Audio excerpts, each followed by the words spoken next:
objet nombre SCP-98. Crabe chirurgien.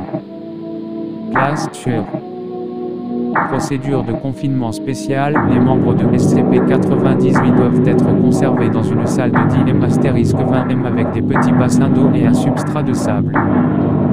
Les roches et bois flottés doivent être disposés de manière aléatoire pour que les SCP-98 y nichent. L'enclos doit être nettoyé sur une base hebdomadaire. Pendant ce temps, tous les membres de SCP-98 doivent être pris en charge pour éviter toute blessure ou décès d'un membre du personnel ou d'une instance de SCP-98. Tous les membres de SCP-98 semblant malades ou blessés doivent être retirés et examinés. Description: SCP-98 est une espèce de crustacé jusqu'alors inconnue. Ils ressemblent à des crabes, mais plutôt que d'avoir des pinces, leurs pattes avant se terminent en forme de couteau et comportant de la silice, ce qui forme un bord très tranchant. Les spécimens atteignent une plus grande taille que la normale pour des arthropodes vivant sur Terre, environ 40 cm de haut et 60 cm de diamètre. Les spécimens de SCP-98 préfèrent un environnement avec des bassins peu profonds leur permettant de se dissimuler. Ils sont capables de respirer dans l'eau et l'air et partagent leur temps entre les deux environnements. Ils sont également capables de vocalisation en utilisant une structure de type larynx attachée à des poumons primitifs. SCP-98 démontre un comportement de meute lors de l'attaque des proies. Lorsque des sujets détectent une proie, ils vont tenter de l'encercler. Ils vont imiter les sons émis par la créature, apparemment pour la rendre confuse ou en tirer avantage. Lorsqu'ils seront prêts, un spécimen abordera la proie. Une fois son attention fixée sur le premier spécimen, d'autres vont passer derrière la proie et essayer de couper les tendons de ses pattes ou d'autres membres. Ils vont continuer à imiter les sons que l'animal produit, ce qui permet de le désorienter. Après avoir fait une entaille, un spécimen de SCP-98 va cracher un mucus visqueux sur la plaie. Cette substance durcit rapidement, ce qui empêche la perte de sang ou une infection.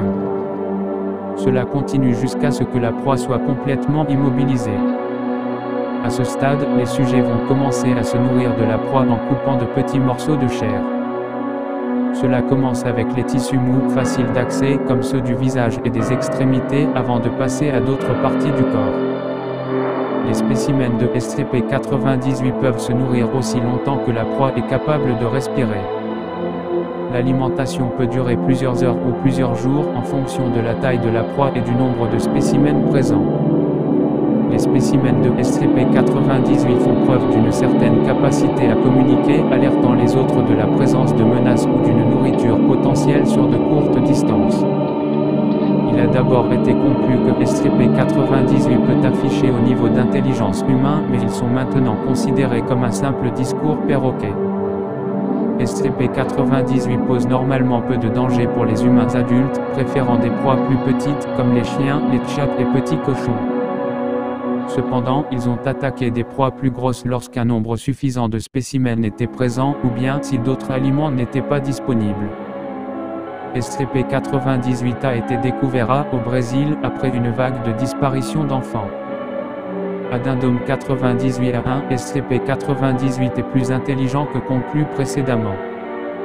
Ils s'adaptent rapidement aux changements de leur environnement et ont montré une capacité à se souvenir des événements tels que l'heure pour l'alimentation, les temps de nettoyage de l'enclos et le mouvement des personnes qui entrent dans leur enclos. Le personnel de nettoyage doit veiller à changer régulièrement leurs itinéraires à travers l'enceinte de l'enclos pour prévenir les incidents. Le DR-Man leur a enseigné plusieurs actions simples qu'ils semblent comprendre. Les tests se poursuivront.